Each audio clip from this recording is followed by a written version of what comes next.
시편 30편은 슬픔이 변하여 춤이 되게 하신 하나님의 은혜를 기리며 쓴 다윗의 찬양시입니다.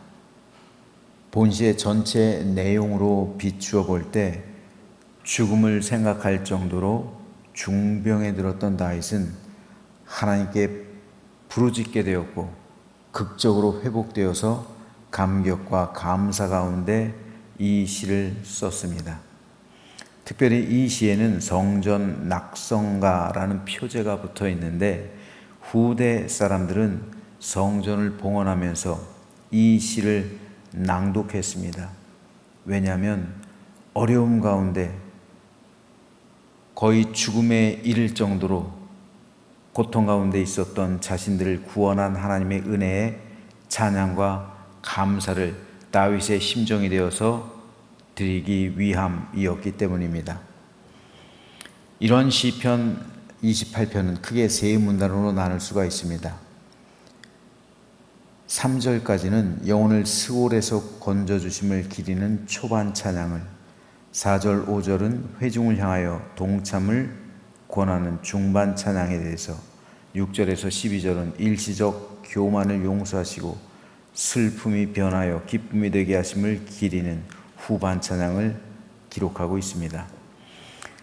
이 시를 통한 다윗의 고백으로 볼 때 다윗이 중병에 걸렸던 이유는 바로 다윗의 교만 때문이었습니다. 다윗도 사람이었죠.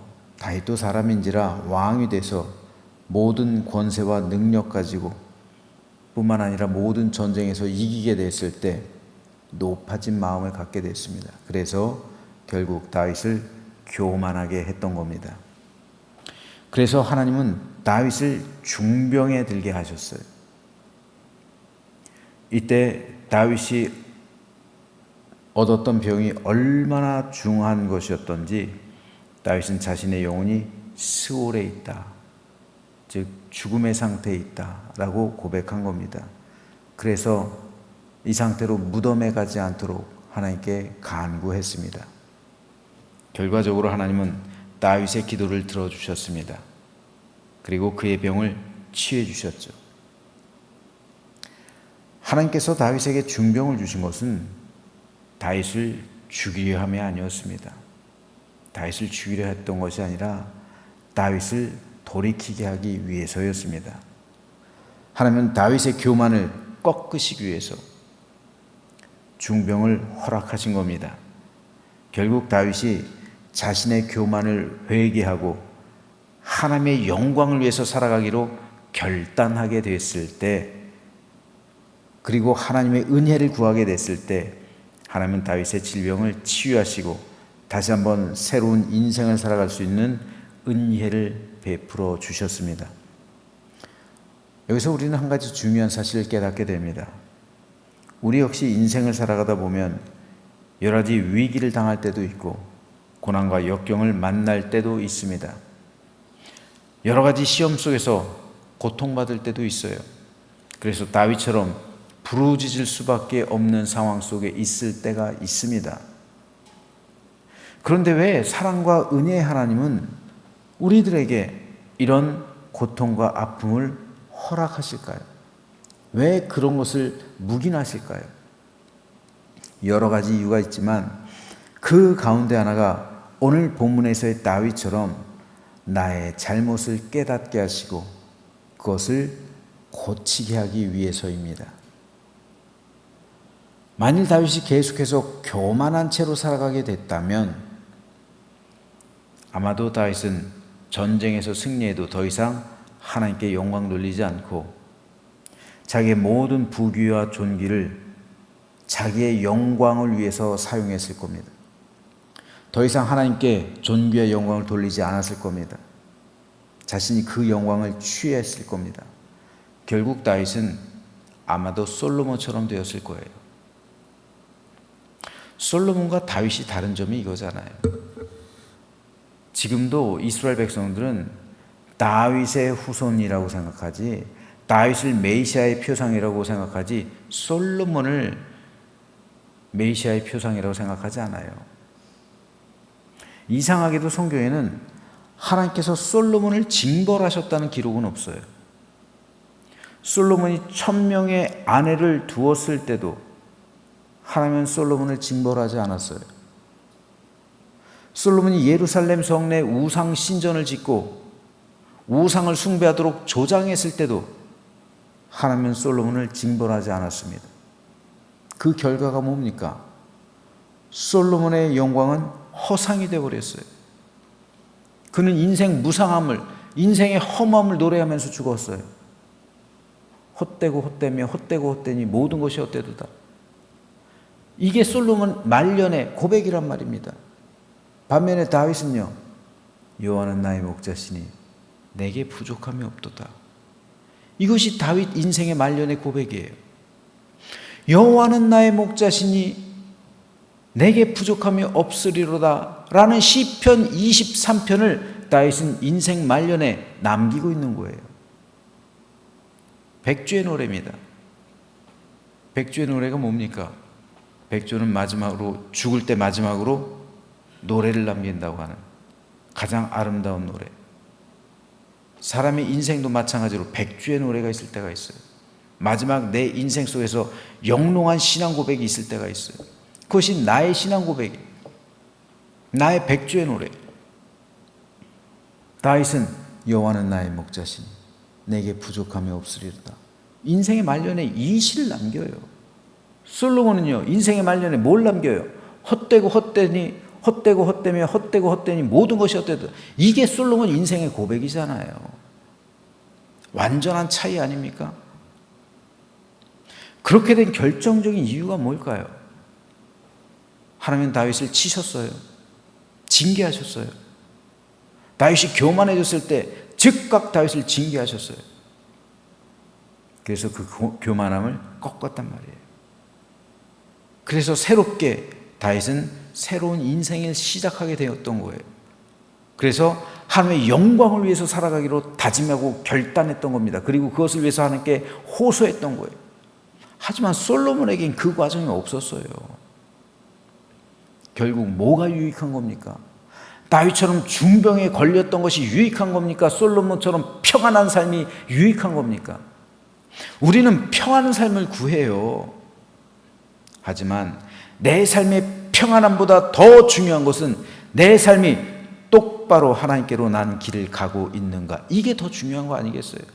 그래서 내 삶이 하나님께로 가는 길에서 벗어나 있다면 하나님께서 강제로 치셔서 나를 그 길로 옮겨 놓는 것, 이것이 진정한 축복 아닐까요?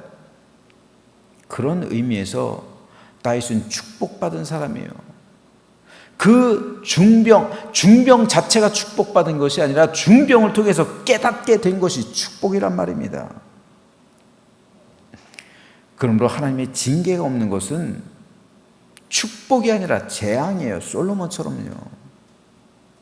솔로몬의 삶이 잘못되고 있는데도 아무런 징계가 없고 평안함이 쭉 이어진 건 그건 재앙입니다. 그래서 히브리서 기자는 징계는 다 받는 것이오늘 너에게 없으면 사생자요 친아들이 아니다 라고 고백한 거예요. 내가 하나님의 아들이라면, 하나님의 딸이라면, 하나님의 자녀라면 내가 잘못했을 때, 하나님의 길에서 벗어났을 때, 하나님을 만나지 못하는 길로 갈 때 하나님께서 강제로 치셔서라도 나를 그 자리로 옮겨놓는 것, 이게 축복입니다. 사람은 다 양 같아서 각기 제 길로 가는 거예요.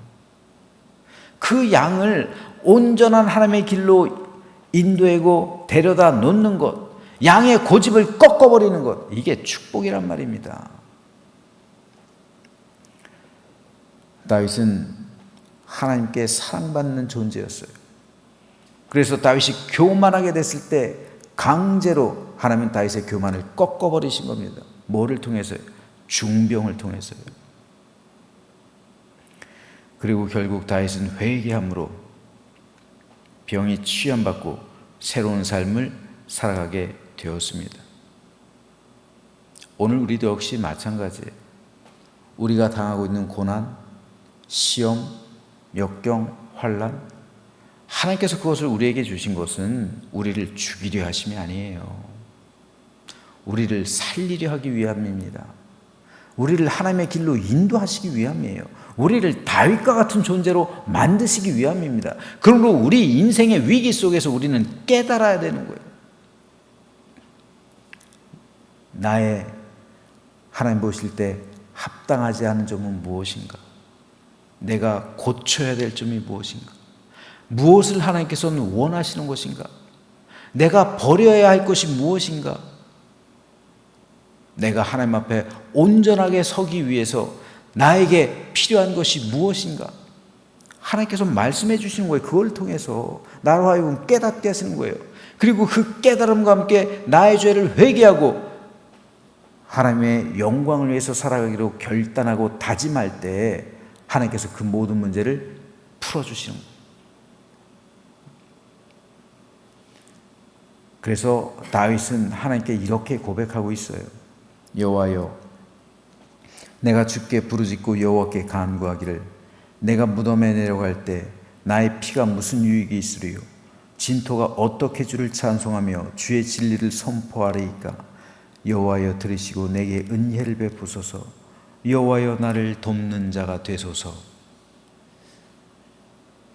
다윗은 8절에서 내가 무덤에 내려갈 때 나의 피가 무슨 유익이 있으리요? 진토가 어떻게 주를 찬송하며 주의 진리를 선포하리이까? 라고 기도했습니다. 이 말은 내가 병들어 죽어버리게 된다면 하나님께 무슨 유익이 있겠느냐는 말입니다. 죽어서 흙이 되어버린 사람이 어떻게 찬송할 수가 있으며 주의 진리를 내가 죽어버린다면 백성들에게 선포할 수 있겠느냐는 말이에요. 그러므로 다윗은 자신이 백성들로 하여금 찬송하게 하고 하나님의 진리를 선포할 수 있도록 내 생명을 살려달라고 하나님께 간구한 거예요. 즉 다윗은 자신을 위해서 생명을 구한 것이 아니라 하나님의 영광을 위해서 살겠으니 나에게 생명을 허락해 주십시오라고 간구한 거예요. 바로 이겁니다. 다윗은 중병을 통해서 인생의 목적이 변하게 된 거예요.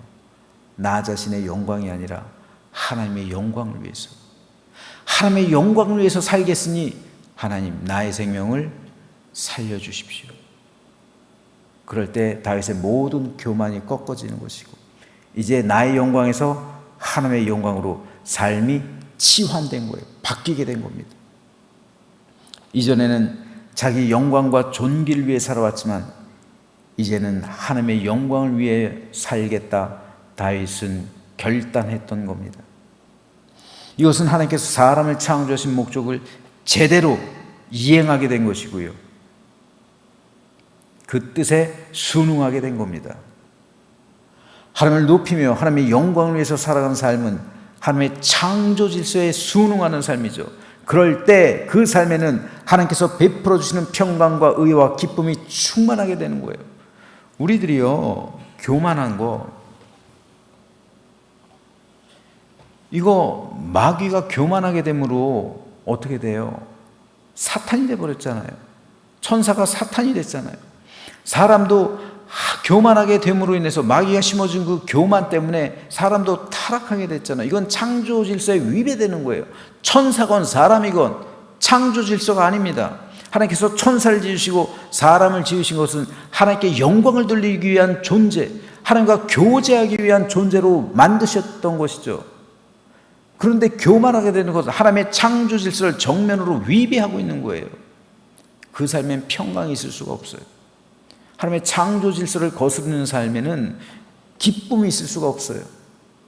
그러므로 그 교만이 꺾여졌을 때, 다윗의 교만이 꺾어졌을 때, 하나님의 영광을 위해서 살아가기로 결단했을 때 창조 질서에 부합하는 삶을 살아가게 되는 것이고, 그때 다윗에게 참된 생명과 평강과 의와 진리의 길을 따르는 그런 새로운 인생길이 열리게 됐던 겁니다. 다윗이 병에 들었을 때 이 진리를 비로소 깨닫게 된 거예요.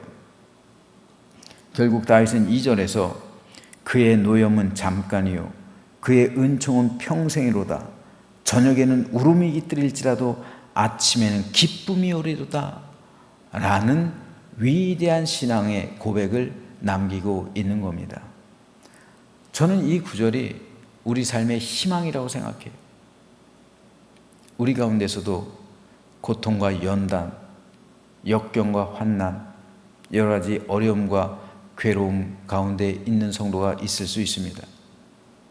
하지만 하나님의 노염은 잠깐이요, 그의 은총은 평생이며, 저녁에는 울음이 깃들일지라도 아침에는 기쁨이 찾아온다는 다윗의 고백이 오늘 나의 고백이 되시길 주님의 이름으로 축복합니다. 그래서 내 인생 이제 나를 위한 삶을 그치고 온전히 다윗처럼 하나님의 영광을 위한 삶을 살아가기로 다짐하고 결단할 때, 그래서 하나님의 창조 질서 속으로 들어가고 하나님께 기쁨이 되는 삶을 살아가는 우리 모두가 되어질 때, 하나님께서 다윗처럼 모든 문제를 해결해 주시고 풀어주시고 가장 선하고 좋은 길로 인도해 주셔서 우리도 다윗이 남긴 백주의 노래, 여호와는 나의 목자시니 내게 부족함이 없도다 라는 시편 23편, 우리 성도들에게는 각자의 시편 23편이 있어야 돼요. 우리 인생의 말년에요. 그 아름다운 신앙의 고백을 남기는 우리 모두가 되시기를 주님의 이름으로 축원합니다.